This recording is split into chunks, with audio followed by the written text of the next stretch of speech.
Mapait, matapang, nakalalasing. Pero kahit ganon, BFF ng marami sa atin ng beer o serbesa. Bawat patak, anong sarap para sa mga mahilig sa alak. Bahagi na nga ang beer ng masayang kwentuhan at solid na barkadahan. Ang sabi nga ng ilan, kapag may alak, may balak. Pero para naman sa iba, kapag may alak, ang pagkain ay mas pinasarap. Kaya tama na yan, chibugan na! Hoy pari ko, kumain na! Dahil ang mga pagkaing ihahain namin sa inyo ngayong gabi, siguradong nakalalasing sa sarap. Parte na ng kultura ng mga Pinoy ang pag-inom ng beer. Lagi nga itong present sa mga party o kapag gusto nating mag-chill, kahit kakaunti lang ang pulutan, ang mahalaga, ice cold ang serbesa. Gawa ang beer sa malt, isang uri ng pinatuyong cereal grain na maaaring gawa sa wheat o barley. 1980s nang magsimulang dumami ang mga nagnenegosyo ng beer sa Pilipinas. Nagkaroon din ng mga craft brewery o yung mga maliliit lang na producer. Tulad ng craft brewery na ito sa Angeles City sa Pampanga. Andito tayo ngayon sa Pampanga sa isang brewery dito sa Pampanga para malaman kung paano gumawa ng beer. Tara! Ang main ingredient ng beer ay itong butil na ito na kung tawagin ay malt. Pwede itong gawa sa barley, pwede rin gawa sa wheat. Dumaan na to sa iba't ibang proseso ng germination at saka pagpapatuyo or drying. Ang unang proseso ng paggawa ng beer ay gigilingin natin yung malt. Hi Kuya Dante! Kuya Dante ang head dito sa Pinatubo Craft Brewery. Anong gagawin natin ngayon? Gigilingin natin to. Yes, ma'am. So, gaano karami pong malt ang inyong ginigiling sa araw-araw? Ano po? 30 kilos po. 30 kilos! Grabe!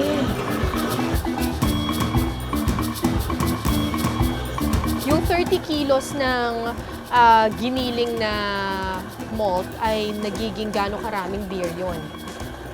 Nasa 300 bottle po. Wow! Grabe! Alright. Okay. Tapos, ano na po gagawin natin dito sa ating nagiling na malt? Pagkatapos po, dadalhin na po doon para iluto. Para iluto, okay. Para humiwalay ang ipa sa mga nagiling na butil ng malt, ilalagay ang mga ito sa mainit na tubig. Mashing ang tawag sa prosesong ito. So, kailangan continuous yung halo ni Kuya Dante dito sa mixture na ito ng malt at saka ng tubig. Ang sabi sa atin ni Kuya Dante, depende daw sa taas ng temperature o kaya sa dami ng malt na nilagay mo, dun mo malalaman kung mas matamis or mas nakakalasing, mas mataas ang alcohol content ng gagawin mong beer. Ngayon, tayo ay nasa, anong ilang degrees na po tayo? 56 na po. Nasa 56 degrees tayo. Kailangan maabot natin ay 60 degrees.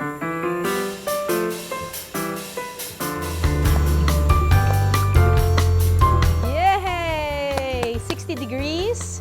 So, kailangan na patayin yung apoy. Matapos makuha ang katas mula sa giniling na malt, sasalain ito at saka pakukuluan sa loob ng 4 hanggang 5 oras. Ang tawag dito ay hops. Ang bango. Actually, gawa ito sa isang halaman at ito yung nagbibigay ng mapait-pait na lasa sa beer. Ito rin yung nagbibigay ng ibang aroma ng beer. Lalagay na natin to? Yes, O, sige po. Hindi kumpleto ang beer kung wala ang mapait na lasang nanggagaling sa hops. Matapos ang pagpapakulo, i-ferment ito sa loob ng 5 araw para lumabas ang alcohol nito. Pagkatapos, dadaan naman sa carbonation sa loob ng 3 araw para magkaroon ito ng fizz o bula. How expert! Okay. O, sige, game na tayo ha. Ako maglalagay ng tansan. Ito, pwede na natin siyang isalin yung finished product. Pero kahit dito, meticuloso rin yung paggawa. Kailangan mabagal yung pagsalin mo doon sa loob ng bote. Kung hindi, aapaw siya at magkakaroon ng masyadong maraming bula. Ako, ang trabaho dito, maglagay lang ng tansan. Alright. Ito na.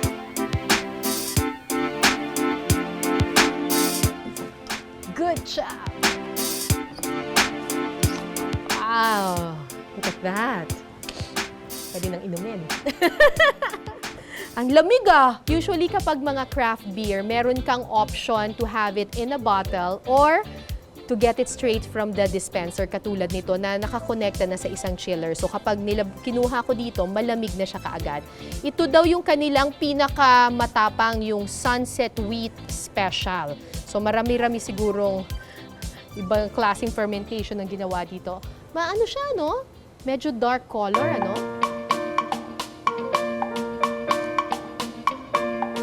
Ang pait. Masarap siya, mapait-pait. Meron din silang yung tinatawag na Dark Angel Special. Parang cerveza negra daw ito kasi medyo iba yung color. Ah, parang darker lang ng konti. Sweeter to. Mas matamis at saka hindi kasing tapang katulad nito. Ang pait.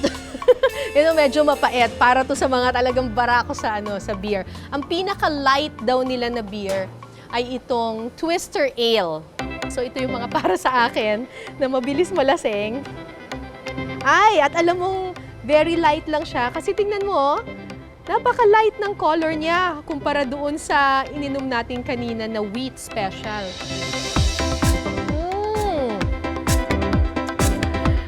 Okay sa akin to.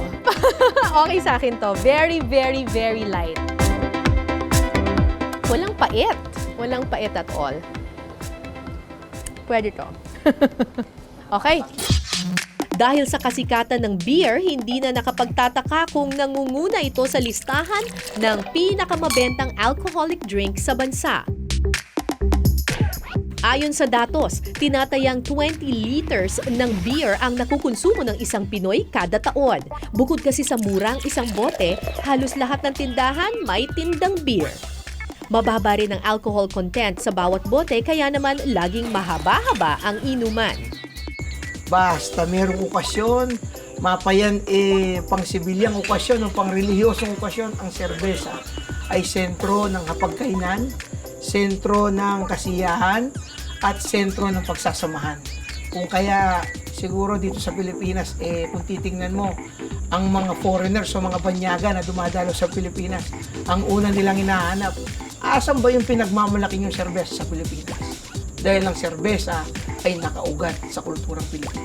At dahil masyado tayong mahilig sa beer, hindi tayo nakukontento na hanggang tagay lang. Hinahalo na rin natin ito sa mga pagkain natin. Kasama ko ngayon ang aking kabalin, si Sir Francis Musni, food historian ng Pampanga. At ang ituturo niya sa atin ay isang kilalang Kapampangan dish, pero hindi ko alam na may beer pala ito. Ang dish na to tinatawag talaga asadong matwa. Lumang asado, Oo. pero ito ay variation yung asado de Carahay. Wow, excited na ako. Mukhang malalasing ako dito sa pagkain ito. Tara, let's do it! Ang ating kakailanganin ay ang magandang cut ng karne ng inyong gagamitin ay ang tinatawag na lomo. Ito ay laman na karamihan ginagamit pang asado. Pinirito natin ng bahagya upang masara yung parang mga masara siya at hindi siya agad malagas at yung juiciness Nasa ay loob. ito ay napakadaling lutuin. Ito ay paghalo, pagsasama-samahin lang mga sangkap. So, lalagay po natin ang karne. Yung taba ang ilagay sa ibaba. Patatas na hindi pinirito, malalaki, at saka carrots, asin, konting brown sugar, konting sibuyas, at maraming bawang. Maraming bawang. Ito yung tinatawag na herbs natin, itong mga aromatics natin. Laurel. Ang bango nito. Opo. Parang oregano. Opo. Sa Pampanga, dalawang klase ang tawag dito. Sa Eastern Pampanga, ang tawag nila rito sangkut-sangkut. Dito sa atin, sa Western, ang tawag Sangkut-sangkut, nila parang ito halo-halo, Opo. parang ganyan. Ang tawag naman nila rito, dahil magulo, gulgul. Ito ang magpapabango sa ating luto. Kamatis, lagyan natin ng achiote oil. Lagyan natin ng kalamansi. Pagkatapos ay lalagyan natin siya ng toyo. Cerveza negra. Cerveza negra. Siyempre, lalagyan natin mga half cup, mga kalahating tasa. Cerveza negra ang madalas gamitin sa mga lutuin noon dahil isa ito sa mga unang variant ng beer na ipinakilala sa mga Pilipino. At konting tubig. At siyempre, Para hindi masunog, ito ang isang sikreto.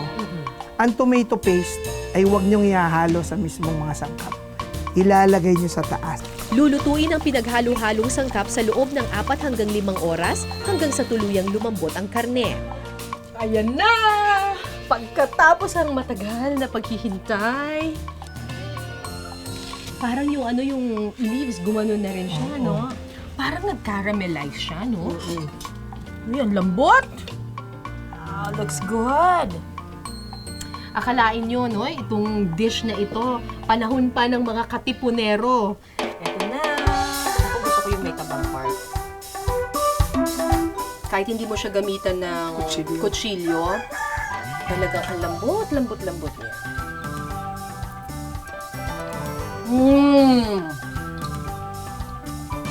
Sarap.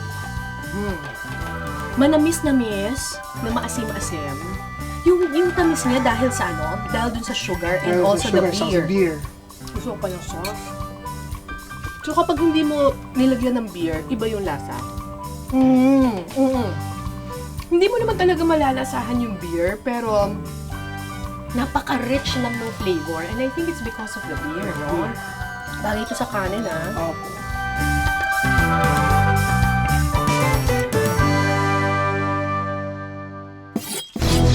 Kung may asado de Carahay ang mga katipunero, ang kilalang cook at food historian na si Aching Lilian Borromeo may pambato rin sa putahing mas pinasarap ng beer, ang hamonadong pata with cerveza. Unang lalagay natin ay ang tubo. Pag naglagay ka ng beer, meron siyang tubo, may matamis, may maghalo-halo. Combination of ingredients, lalabas masarap. Ngayon, ilalagay na natin ang ating pata na slice na. Maaaring buong pata, maaaring pa-slice na ninyo. Tapos, maglagay na tayo ng ating mga ingredients. Ang bawang, ang konting luyang chop, paminta natin, buo, ang ating sibuyas, yung ating dayap o dalayap sa Kapampangan. Tapos maglalagay na rin tayo ng laurel, maglalagay na tayo ng toyo o soy sauce, cane vinegar, suka ng tubo. Kasi dito sa Pampanga, sagana kami sa tubo, kaya meron kami iba-ibang klaseng gawain sa tubo. Konting-konting asin lang, kasi may toyo na siya. And then, ang ating pinaka-special na ilalagay, ang ating beer, cerveza. It adds to the flavor. Ikalawa, tumutulong din sa pagpalambot. Karaniwang inaabot ng 1 hanggang 2 oras ang pagpapakulo sa pata ng baboy. Pero kapag pinakuluan daw ito sa beer, 30 minutes lang malambot na. Kapag lumapot na ang sarsa, pwede nang ihain ang hamonadong pata.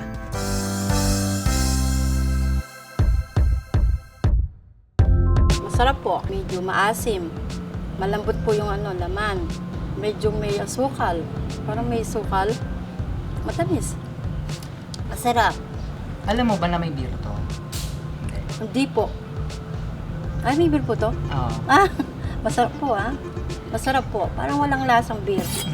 So, yung grandmother ko, si Impo, si Doña Maura Lorenzo Hizon, ay nagturo sa akin kung paano namin gagawin na yung sarap ng pata, ang sarap ng hamon ay magagawa namin din throughout the year, pero with the use of another karne, which is the pata.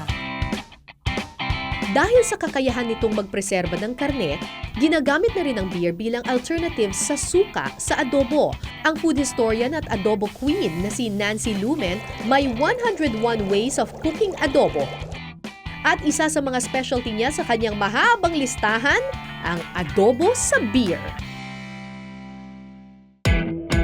Una munang minarinate ang manok sa beer at iba pang mga pampalasa. We are braising the meat.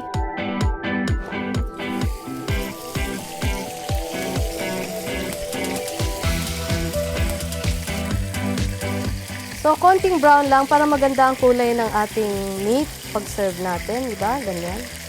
Pwede na nating ilipat. Sunod na iprinito ang bawang at atay ng manok.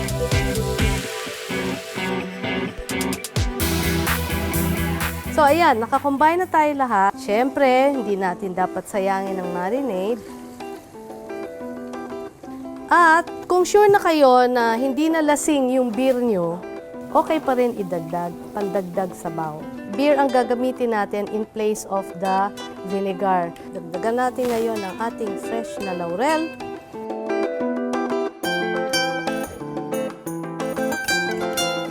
Ito nga palang reseping adobo sa beer, adobong manok sa beer na dinadagdagan pa ng mantikilya ay natutunan ko sa aking lola nga na si Maria Tansinco ng taga Bulacan. Tinuro niya sa nanay ko, anak niya, si Nena Tansinco Reyes, at natutunan namin mga magkakapatid. At hanggang ngayon, yan pa rin ang aming ginagamit.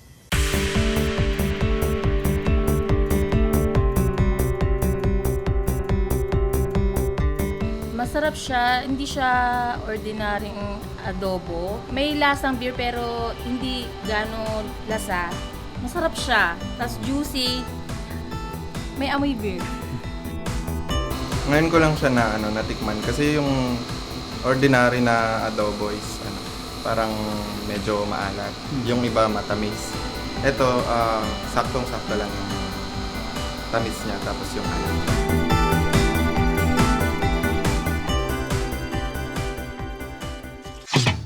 Kabilin-bilinan daw ng lola, wag nang uminom ng serbesa. Kaya ihalo na lang yan sa mga pagkain para ang resulta mas pinasarap na lutuin. Bukod sa karne ng baboy at manok, mainam din daw sa karne ng baka ang beer. Ang pambato ni Chef Edward ng San Fernando City, Pampanga, morcon with beer. So, lagyan ng bell pepper, yung karne ng baka. Tapos ilagay yung pinritong bawang, chorizo, keso, yung cranberry natin, harina, asin, paminta, isang itlog, saka yung aswete natin. Ihalo lang. So, ibalot lang natin yung mixture sa pig's caul o sa Kapampangan lande. Tapos lagyan lang ng itlog. So, ibuhos natin yung beer. So, ito yung pagpapakuluan natin. Lagyan ng paminta, saka laurel. Saka natin ilagay yung morcon. Yung beer kasi meron siyang natural sweetness and bitterness na magko-complement sa morcon. So, gagawin lang natin yung sauce nito na ihahalo sa morcon. Lagyan lang ulit ng annatto oil or yung aswete. Konting butter para malasa. So, lagay natin yung bawang at saka sibuyas. Then, yung tomato paste. Tapos, konting asukal para lang ma-enhance yung sweetness. At asin at saka paminta. Special request daw ng pamilya ni Chef Edward ang putahing ito tuwing Noche Buena. Kapag malapot ng sauce, pwede nang lantakan ang morcon with beer.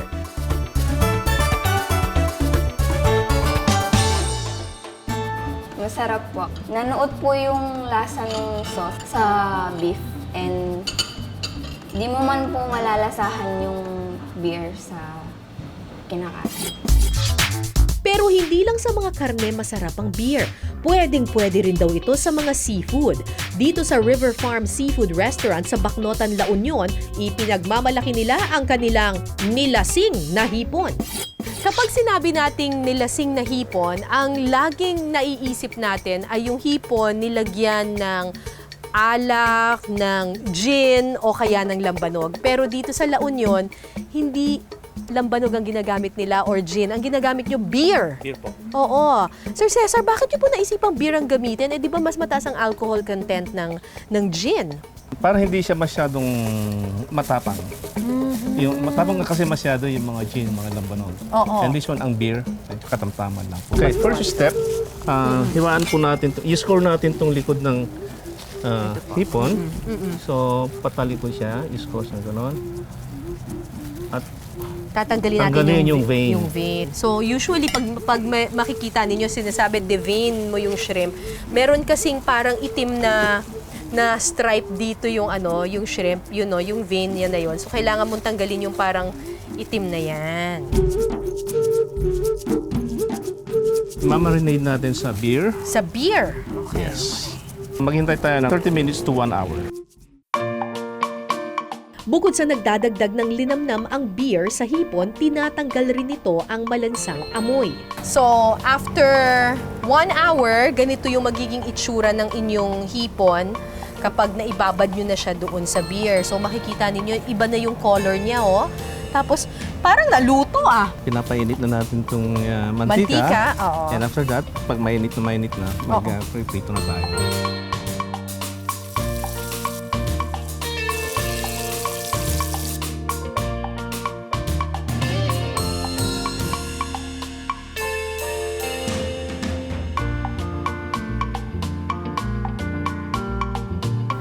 At ito na ang ating nakakalasing na nilasing na hipon. Ready na ba kayong malasing? So ito, pwede ko nang kainin yung ng ganyan lang? Pwedeng balatan ninyo. Pero pwede rin, ito crunchy enough na to. Tingnan mo, orange na orange, oh. Okay. Let's dip it. Sarap! Crunchy! Ang sarap niya. Kahit yung yung balat niya masarap Pwede. Pwede. I-try nyo yung hindi nakadip. Yung hindi nakadip. Yes, para yung natural flavor na. Okay. Yung natural flavor lang ng hipon. Sarap. Manamis-namis, no? Yes, of course. It has a subtle sweetness. Actually, pwede kong kainin pati yung ulo nito ng buo. Pero bagay siya talaga dun sa sa suka. Kasi naghahalo yung medyo manamis-namis at saka yung maasim-asim. Kung allergic o hindi ka naman mahilig sa hipon, don't worry dahil may tilapia dish namang para sa iyo. Wow, may orange! Bakit po orange yung iba? Tilapia rin ba yan? Yes, So, anong tawag dito? red tilapia Red or golden tilapia. Iba ba ang lasa niya dun sa regular na black na tilapia? Pareho lang. Pareho lang. Pareho lang. So kaya dito sa River Farm, yung mga black na tilapia, yun usually yung iniihaw nila. Pero yung ini-steam nila are the red tilapia Yes, para mas magandang tingnan. Yes. And when they steam their tilapia, winiwisikan ng beer. Yes. Oo. Isa rin sa mga specialty ng River Farm Seafood Restaurant ang bersyon nila ng nilasing na tilapia. Tinawag nila itong West Philippine Sea dahil bukod sa tilapia, sineserve din ito na may kasamang tahong at scallops. Pinalamanan muna ang golden tilapia ng tinadtad na sibuyas at saka tinimplahan ng toyo, asin, beer at kalamansi.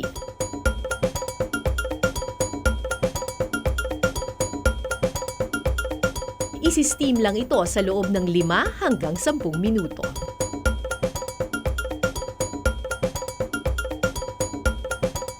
Ngayon, ito naman yung hinuli natin kaninang golden tilapia. Okay? Ang style ng farm na ito, yung golden tilapia, teka, tikman ko muna siya, ha? Harap. Winiwisikan nila ng beer. Para daw sumarap, magkaroon ng konting manamis-namis na acidic na flavor. Okay.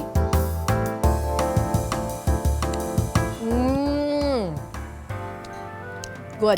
Very, very subtle lang naman yung difference kapag nilagyan mo siya ng beer, eh. Nilalagyan niya ng konting kick yung isda. And at the same time, manamis-namis na flavor. Harap! Ang sarap pala nitong golden tilapia. Napaka-tender. Super sarap.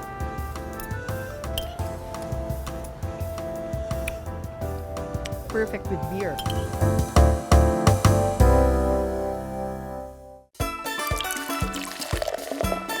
Ang sabi sa mga katuwaan, kapag may alak, may balak. Pero dahil sa ating pagiging malikhain, pati sa mga pagkain, ngayon, kapag may alak, mas pinasarap. Mga kapuso, nalasing ba kayo sa masarap nating kwentuhan? Paniguradong may hangover kayo bukas dahil sa mga swabeng putahing inihain namin sa inyo ngayong gabi. Kaya kung na-inspire kayong mamulutan magdamagan, okay lang yan. Pero paalala, drink moderately mga kapuso. Magandang gabi, ako po si Cara David. Perfect with beer. At ito ang Pinas Sarap. Cheers!